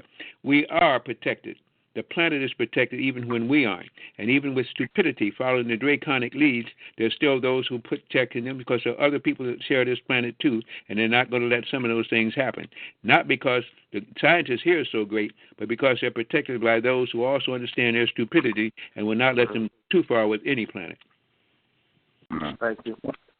All right. Appreciate that, Dr. Blair. All right. We're going to go back to the chat. We got a couple of questions on the chat for Dr. Blair. And again, Dr. Blair, I'm just reading them to you, okay? It says to speed up, one of the questions is, to speed up our vibration, does it mean that we have to emerge in spiritual knowledge and practices such as meditation, chanting, etc.? Can you elaborate on that? It helps. Whatever device helps, again, like we play instruments. Now they have the instruments that you have tubes. You just go in a circle and they make sounds. Sound and light and sound, light, and being is what creates matter. So sound and light and matter in meetings always do that. So tones create vibrations. Vibrations are tones. Air creates vibrations. Air is a tone. Consciousness and thought creates vibrations. Consciousness and thought is generated through the soul, and the soul is generated through the sun, and the sun is part of the universal creator's higher consciousness. Everything is everything. Sound, light, tones, levitation. This is how they used to levitate the rocks and things along this line, because there are crystals in those rocks, and those crystals have absolute energy. This is where, when you begin to understand prana and the chakra system, that was to let you understand the right of ascension up the tones. Humming, playing music, think about it. These are ways, another way of traveling, another way of producing matter, and another way of grounding matter into higher vibrational rates. This is why when you have melanin, you always have rhythm. You always have these tones, because sound and light and crystals and instruments are all ways of summoning, all ways of making, because everything is in the mind, and the mind is beautiful. And when the mind of the beautiful has beautiful tones, then you create beautiful matter. When it has horrible tones, you create terrible matter. The thing is now, what's the matter?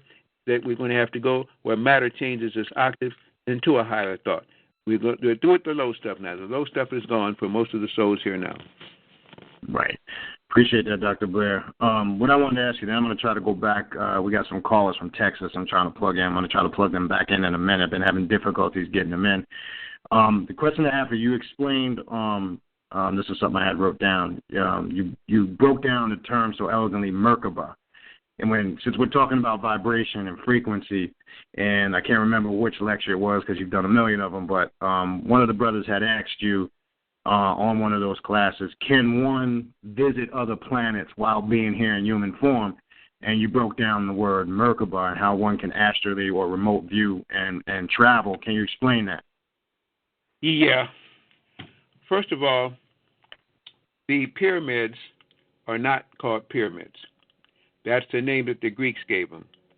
And the Greeks thought in terms of when they saw the obelisks and then also to the pyramids, they thought of it as a skewer where you had a hunk of beef, tomato, potato, stuff stuck on the thing, and as the obelisk was around the sun was cooking it.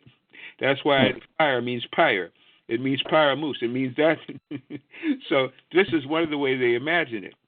The actual name for pyramids has nothing to do with that. It's called MERS. And this is where we get our word Mr. and Mrs. People don't understand that. One MER is a Mr. A clear series of Mars is a Mrs., and they were called MERS. That's the correct name for them. And, of course, one of the bigger MERS of there was found out in it. Well, I don't want to name that because I might have some fun with your audience later. But at any rate, I always used to ask in the classes, on what desert is the Great Pyramid of Giza built, and so on and so forth like this. Well, that's a trick question because it was on the Sahara Desert. But now the deserts have come together, and that's the last time when black people were still paying for a horrible atrocity that was done by black people only, and they're still paying for that. But nevertheless, these MERS were a means of travel. Not only can you use spaceships and UFOs and delta wings and UN saucers, which travel fast, but the highest rate of travel has nothing to do with the contraption. It's the travel of the soul through time. And that's what the pyramids refer. There are many what they call a pyramid society, where these planets had pyramids. You could travel from pyramid to pyramid faster than you could think. Because what travels faster than light, 186,000 miles a second? Mind. Mind is instantaneous. Wherever you think you are, you are. And that's what's thinking us into existence. Pyramids was another way of expressing that on a lower plane, and it's not the only way of travel. It's a much faster way than any UFO or any other ship. You travel in your mind. And to show you that they did this, they used to have these canoptic jars, and they left these eviscerated remains. That was not so Noah could go on with everything 2 by 2, but so you could take the DNA and recreate whatever you wanted when you came back, when you chose to come back. These were very advanced people. We're the ones that are dummies. Appreciate that, Dr. Blair. And speaking of the pyramids, and when one does research, and speaking of the melanated beings, and I've heard you talk about this, and there's been other people that talk about this, that obviously if you go up into Aswan and Sudan, there's more pyramids in what we call Nubia than there is actually in Egypt itself. And one of the questions that's being posed, there's some deities that came out of Nubia, for an example, Bes, the deity they call Bes. You find him actually a deity in Aswan of Sudan. Actually, when those people migrated into Egypt, they brought some of those deities with them. So when we talk about the ancient Egyptians, when we take it back, the pre-dynastic Egyptians, is there a connection to these people called the Pygmies and the Watusis? Because they, like, Bes is depicted as a dwarf deity or elf or a small person. Was there a connection with the Pygmies and the ancient Egyptians from Nubia and their migration into what we know as Egypt? Well, understand again. When Amenophis came back and changed his name to Akhenaten, or one who is in search of the one, the atonement, humility made, he came back and took away all that teaching. He was taught by the Pharaohs of Taxila. And this is where he, again, had to come back into his consciousness and realize who he was. Pharaohs showed him the inner world and told him also that he was a denizen or a consciousness of the inner world, and that now his incarnation was to bring the inner and outer together. And this is what he did when he came back. He reached atonement, which means at one with the universal creator, and this is what he did after he was taught this again. So all of these teachings are only references to what actually had been done before. And again, these MERS are on all planets under what they call the Galactic Confederation and so on and so forth, who use these MERS as means of vehicles of travel. In fact, it was one of the things it did to keep our Earth from being shunted out of orbit. Our Earth could have lost her life many a time.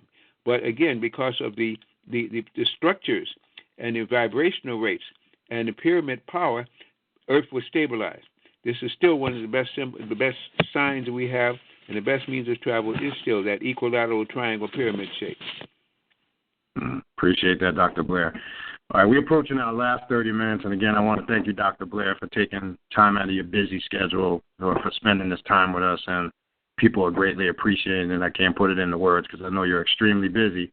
We're gonna, again, before you leave, before you step off, I want you to give your website again towards the end before you leave and your contact information and things of that nature, because there's a bunch of people that have come in since you did that in the beginning of the show. So I'll make sure you do that again before you depart from us. I'm going to try to go back to Texas, and I got some more questions on the chat for Dr. Blair. Again, let me try to plug you in. I'm having problems in Texas. I don't know what they're doing out there, but I can't get you guys in. I'm going to try again. Texas, you're on the call. Can you hear me? Texas? Can you hear me? All right, it's not working. All right, let's go back to the chat. And again, I'm reading the question to you, Dr. Blair. It says, when we dream, and Dr. Blair's touched a lot on going to sleep and having dreams, because he's basically saying that's the solution to contacting your spiritual ancestors for the questions and the answers you're seeking. But I'm going to read the question again. But when we dream, is this a moment when we are communicating with the gods, and the dreams are actual messages to answers we seek? I think you already answered that, but if you want to real quick. Yeah, I thought I did. I guess I didn't. Well, dreams are simply what they call different states. They call it REM, rapid eye movement, all this kind of stuff.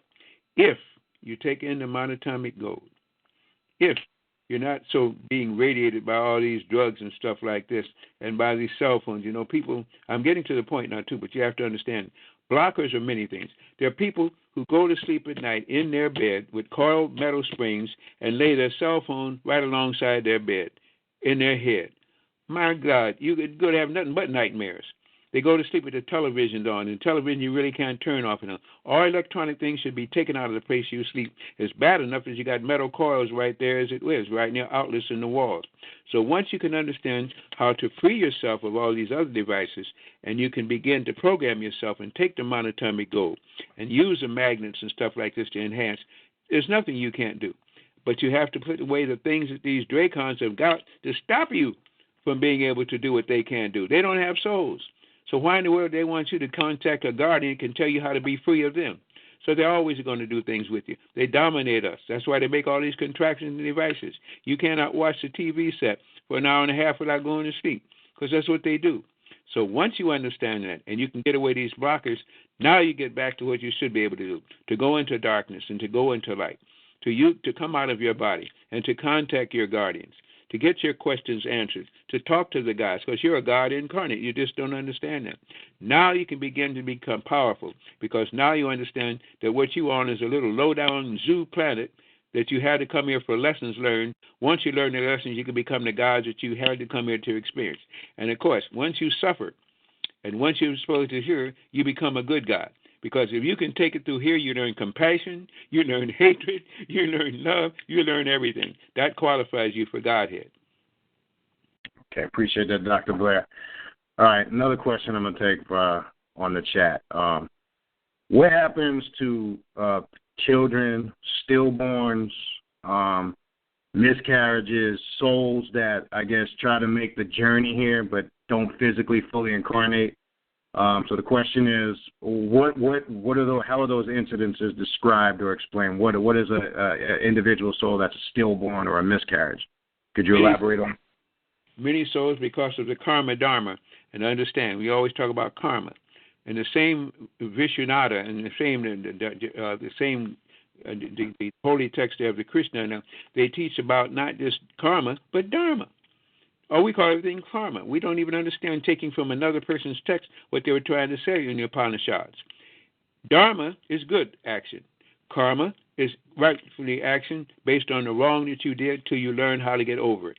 And this is what we're here, to get karma dharma to a point where we get away from our old past and to stop being drawn back into reincarnation again. So once you can understand that, then you understand, too, that the Vishnunata, that when you go, we were talking about the chakras early. When you go, again, from the Mulahadra, when you go up to the Swadhisthana, when you go up to the Manapura, when you go up to the Anahata, the Vishuddhata, Asna, Shishara, all of these are stages of consciousness that you're living at one time. That's why we have to have a complex physical body, because the spirit body would not allow us to go into a physical planet. We come down here to learn basics. Then when we go to the ascension of the gods, we've learned that right.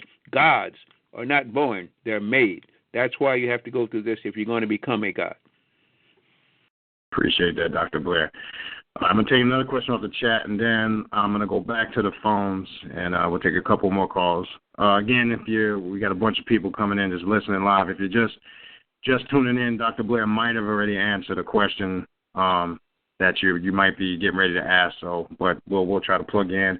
But again, you're listening to Dr. Delbert Blair, and again, we appreciate you coming by, Dr. Blair. Next question we have is reincarnation. We all reincarnated beings, and I heard you talk about this on many of your lectures, that we've all been here multiple times. The question is, how many times does one have to come here, and I'm reading it as is, till one ascends or becomes back into a being of light and energy, or back to the essence of all? How many times does one have to come here? Until one learns not to create karma, and one learns you cannot take a life here without paying for that life and getting earthbound. All these black people that are being killed, if the fools only understood what they were doing, they wouldn't do it, even though they may hate the color of their skin. It's that envy of what it is there again. Now in wars, that's a whole thing. You got whole planets where they're so warrior-like, they're just lost, okay? But when you take an individual's life like they're killing these black children, 12 years old and all this stuff. They think they're smart. Now they've created an earth-bound spirit which will haunt them, which will denigrate and bring them to diseases, and until they get on to change so that they cut short, they're earthbound, and that's hell. Because now it's open. You watch what's going to happen to some of these people. Man, they're earthbound. The spirits will haunt them. They cannot graduate, and until the person's life they took, they'll never get off this planet. And this planet is about to go into pure hell. When we start fighting these wars, they will be part of the wars, and they will think the wars are happening because they cannot raise to our consciousness. Everything here is justice. We just don't understand karma, dharma, and the justice law on a planet like this. Appreciate that, Dr. Blair.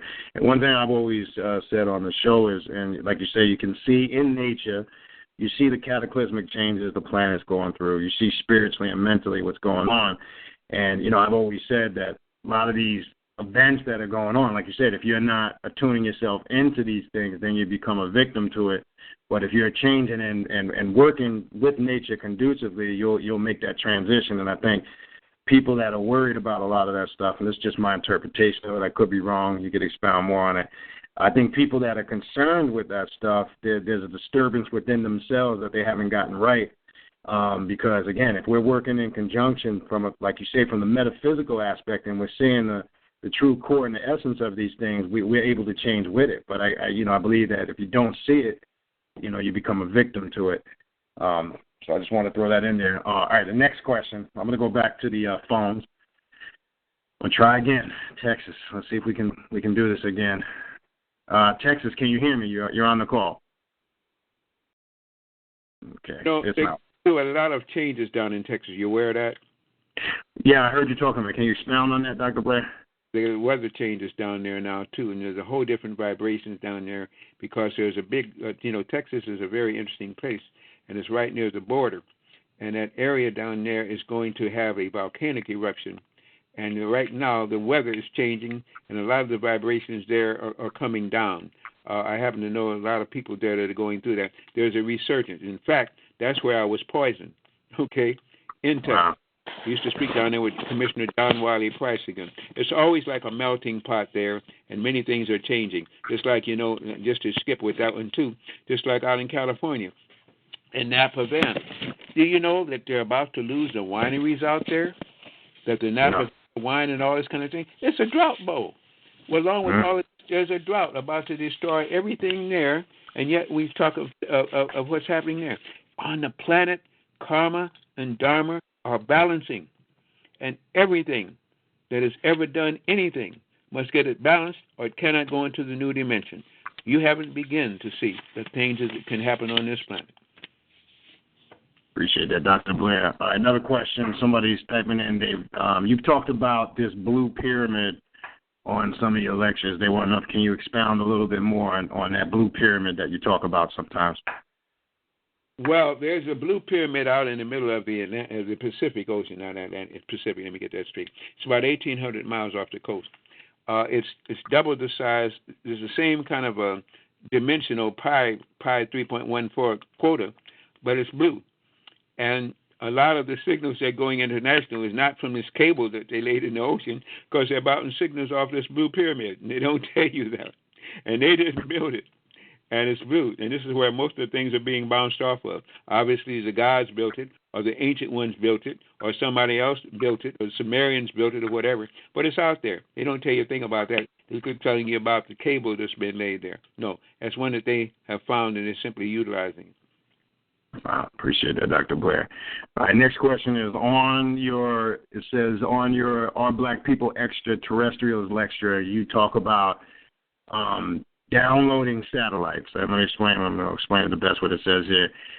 You had talked about on there, if you, for an example, go to Google and you type in something and that information comes up, you explained on there that you basically just contacted a roaming satellite. So the question is, if that's capable of happening, can these same satellites project images and thoughts into you subconsciously, is the question. Oh, yeah, not only that, as I say, they put chips in you. Every time you go to the hospital, you're born, they put chips in you. Always people hearing voices and stuff because they got a chip in them. They're messing over these people.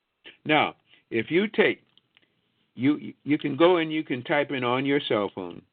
You can type in Epsilon Boutae. You can type in Alpha Centauri. You can type in Mare Crisium. What did I say? That's 2 galaxies and a crater on the moon. Something either has a file copy or will give you a direct picture and download it to you.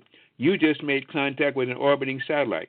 You're holding this damn device, probably especially in your hand, putting your other hand on it, and getting radiated like crazy. And no diode on it around, because they don't even know what diodes are. Everybody that uses any of these contraptions need to have a diode. That's the first thing you need, because you cannot take away the frequency patterns of radiation, because everything they make has ELF waves. They do that purposely too. All these new devices all carry extra low frequencies, and without diodes, you're subject to them. And can you tell the listeners you do offer diodes to protect yourself against that? Can you just touch on that real quick? Yeah, we got cell phone diodes. We got the diode plastics. You can put your food and things on it. Takes the radiation out of it again. We've got the diodes for your what do they call it, microwave ovens. You got the diodes for your MP3 players. You got the diodes for your watches. You got the diodes for the electric blankets that you sleep under and killing yourself. Everything they make. And one of the worst things around is the klystron tube, what they call that thing, this microwave oven, because it has a klystron tube. When you eat the food hot, you're eating raw radiation. When it cools off, you don't want it. Everything they made emits extra low frequencies. That's why they got them, and they got everybody playing games. They even got 2 women that drove off a pier texting. They got a guy that hit a tree texting. How can you text and going through all that stuff? They got children that spend all day. I think I said at the beginning. They spend in the same house, instead of talking to each other, they're texting each other. You got a husband and wife or 2 mates together in the bed texting. Come on. Yeah, I mean, this is ridiculous. And the children, instead of using their mental capabilities, they're spending the Xboxes and stuff. That's how they capture them, and that's how they program them, and that's how they lose. That's how you lose your children. Instead of getting out in the sun and doing things, we're using gadgets, and these gadgets are all made to keep you down into low vibration. You got these, and that's not bad. They got chemtrails. We won't even touch that. Appreciate it, Dr. Blair. All right, we got about 20 minutes, so I'm going to take a couple more. I'm going to go to Mike in Fort Lauderdale, Florida. Go ahead, Mike, Fort Lauderdale, Florida. You're on the call. Hello, Mike. Go ahead. Yes, Dr. Blair? Yes? Yes, I just have one question. I know you were speaking about the radiation from cell phones, and also in a previous class, you were talking about the radiation when you're in a vehicle, and that can cause prostate cancer. I know you're talking about all these different subjects, and with all of these different things going on, how are you supposed to raise yourself as far as astrally projecting, etc., and so on? Very easy. Understand that almost everything they teach you is a lie. Understand that you are a soul in a body for a learning session, and you're as close as your nearest angel or guardian. And stop getting trained and must to the religious practices to forget what you said you did, you're here for, in order to get the karma and dharma over with again.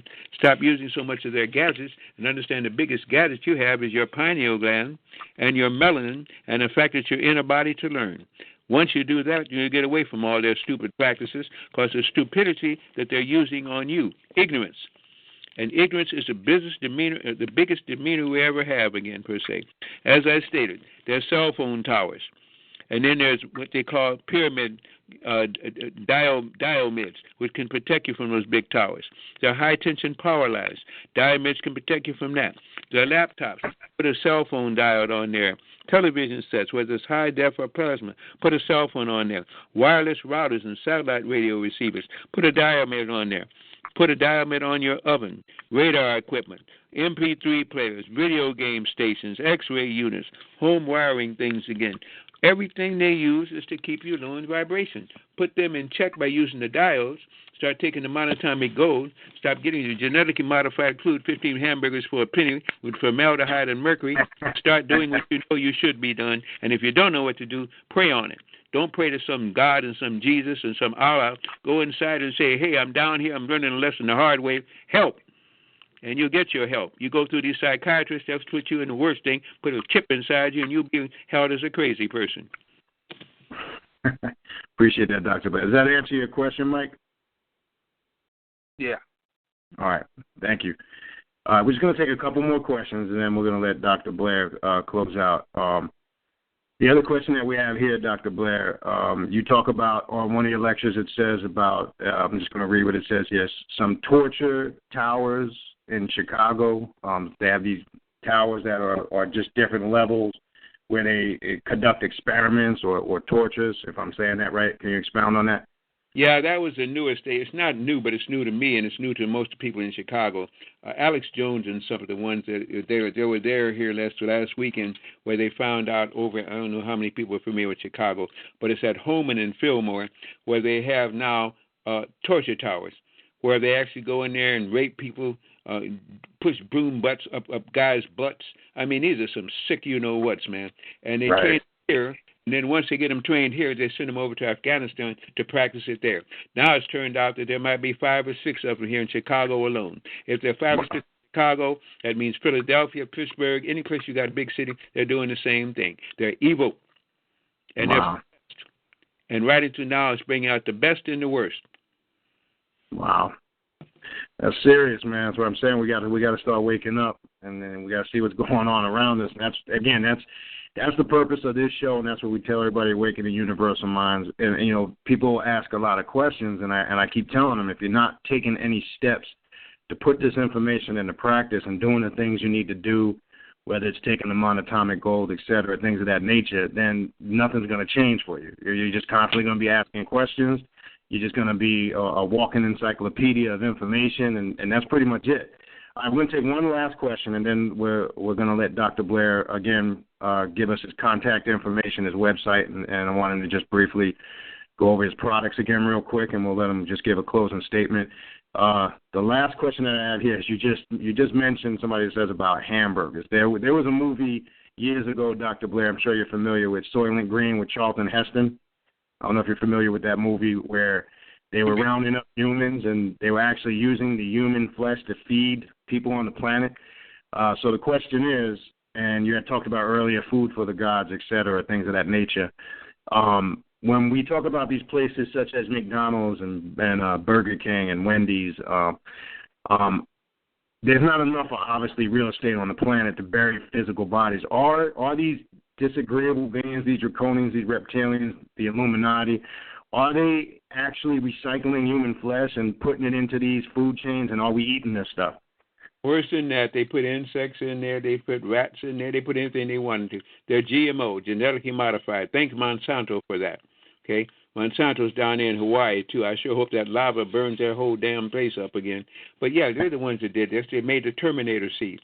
You got seeds now that won't come up with one germination. Terminator seeds. So if they don't have wheat germ and stuff in and stuff, how can they come up again? They put you in jail if you sell genetically modified, non-genetically seeds again. They want you dead. They want you sick. And they're doing everything they can to keep this kind of mess going on again. Once you can understand that there's a battle going on and that all this stuff that they give, formaldehyde in the food, one of the worst things you can give is what they call fluoride. There are women and men who brush their baby's teeth with fluoride. They want fluoridated toothpaste. That'll make a man into a woman and a woman to a man faster than anything else they got. They even spray it in the air. They got bromide in the air. That looks like these cobwebs that come down because it's bromide. That'll make up any of your membranes and stuff like this. They want you controlled. Let me throw out this too, because a lot of times we have under the magnetic line. We have block magnets. You can still get a block magnet. 6.5 pounds, 5,000 Gauss. Expensive as heck, but you can still get it. We also have penis enhancers. We have the things that stop all this prostate trouble that these guys are going through and help them through that mess. That's one of the worst surgeries you can ever get. It's when they give a guy these prostatitis again, by which they actually take a protein that they're searching for again, if you think you have a prostate-specific antigen, and they actually ram this. Well, I don't want to get descriptive. But if you use our enhancers, you don't have to go through any of that pain. You can heal the prostate, depending on how bad it is really are. Because what happens is that the red blood cells contain iron. The iron is drawn to the magnet. It also contains oxygen. So your erection is when oxygen and so gets into the blood down there. So now you put on this little ring of magnets, you wear it, and it's giving you an erection, it's getting the blood flow, and you don't have to have the daggone surgery. Tell me if that isn't a gift from the gods. And the people don't even understand that again. So that's another thing we have. We have the male enhancers. You have to know your size and stuff, and you're not exchangeable. But we have those too. Magnets take away pain and speed up healing. So use the magnets there for a lot of things. This is why we carry so many products, because the more I learn, the more I try to make things available. Forgetting that the banks would never finance me, that the loan companies would never give anything to me. So now I'm stuck out here with a whole bunch of things, but at least when I give these consultations, I can tell people what they should have, and if they choose to, they can get some of these things to the center. Appreciate that, Dr. Blair. All right, we're going to stop taking the questions. And again, Dr. Blair, before we let you go, again, I'm sure everybody listening to the show, really appreciate you taking your time out and spending a couple hours with us. I mean, we can't even put a price on that, and I know you got an extremely busy schedule and you're constantly working night and day. But again, if you could real quick give people your website again and contact information so people that didn't hear it earlier in the show can get that information. Well, first of all, Brother Ruskin, let me thank you for inviting me, for giving the pleasure and the privilege of being on your show with people that you've earned their respect from. So when you share that, that's unless a man can give to a man, a woman to a woman, is to share with those friends and those, somebody you think that has something to give. I don't know how much I have to give, but I'm giving what I can. I expect back in turn many things that I never get, but the only expectancy I have now is that I don't have to go through this karma one more time, and I'll do anything to avoid that. So I want to thank you for inviting me on. Thank you for your humbleness and respect, and I thank you again because you didn't have to do it, but you did. Now, no problem. The contact number for me at the center is the phone number, first of all, is 708-422-6685. 708-422-6685. The website is www.worldwideweb, Metacenter, METACENTER. You push the number 2.com. You don't type it in, because when you type it in or you type in the medicine or my name, you get YouTube. That's great for you, but it doesn't help me a thing because YouTube steals from me. They got 38 sites stealing my information. Brother Merritt out there in New York is the only black man, and these are all black people stealing from me too. It's not white men stealing from me. This is the only one that pays me for what he gets, and that's it. Everybody else, including some of these sites, and I'm not even going to go into that. At any rate, they steal from me. So if you go to that when you get on my website, once you get to the website, it's loaded. You can stay up there all week. As I say, we have pictures up there of things that you wouldn't even believe. We have consultations if you want them. They're $50. If you're trying to get a lecture or something like that, I become expensive because I'm getting older. Travel is not a pleasure to me, and I do charge accordingly. But I do bring with me some things that you can utilize, and so that's up to you if you want to do it again. So I'm doing one, of course, also this Saturday, and of course they now had to go and divide the sexes. Okay, you say they always divided the sexes. No, they just have Black History Month. Now they got Women's History Month. What did blackness have to do with not being a woman in black history? I have black history that I teach about women all the time. They wanted to make some more money, and they wanted to get some more women come together and more females going against males, and this is what they're trying to do now. By the way, too, we get into the whole thing about lesbianism and why every time there's a civilization about to change, that's what you begin to get is homosexuality. We'll explain to you the reason why homosexuality has grown. Some of it is real, some of it is unreal, but all of it has a purpose, and that's to foster these blank aliens and stop the human race from being multiplicating. So again, as I say again, I cover so much territory. I meditate all the time. Yes, meditation is one of the ways, because you asked me that and I didn't answer that. It's one of the ways of getting into it. And we teach two different kinds of meditation. One, the golden circle. The other can be taught to millions of people at one time, because I teach you to go within and to tune to what's inside you, which most people don't tell you to do.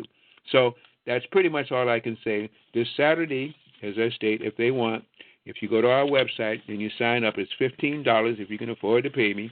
And once you can go to the website there again, you can join us in our telephone conference. It's all by telephone. It's from 2:15 to 4:15 Central Standard Time. If you want to come to our center and you're in the general area again, then you'd have to come out to the GPS is 60453. If not, go to our website. It will give you the exact address. It will give you the time. And we always have, if you're coming here, we have documentaries. We have things that you would not believe. I got documentaries to keep you here 365 days. And we also serve refreshments. We have our meditation circles if you're here. So that's pretty much it. On our website, of course, we give you the coordinates if you want it.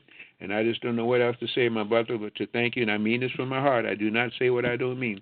I thank you for being patient with me, for inviting me to come on your show, for sharing your audience. And if any of this can help them, to help me, and to help their loved ones to get off this planet in a successful way, then it's worth it. And I'd like to close with what I call the universal prayer. We usually mail this out with your first order. And I have millions of people saying it takes only about 35 minutes to say it again. 35 seconds. It's please, universal creator, know in my heart that I love you. Please protect me and this planet on which I live now. Please open my mind, my spirit, and my soul to receive only truth and your love now. We say that anytime you need to. Say that anytime you're feeling down and out. Say that and mean it. It's just as good as any other prayer, but at least let you know that you believe in the Creator, that you believe that you're for only a time, and that you are not deserted until you desert yourself. Consciousness has no beginning and no end. The Creator will always be, and as long as you have a soul, you'll always be part of creation. Thank you so much, Dr. Blair. And again, appreciate you coming on, and we definitely hope you're able to come on again in the future. You have a great rest of the week. Create a bless, and we want to thank everybody for joining us, and we will see you on the next show. Hotep, family.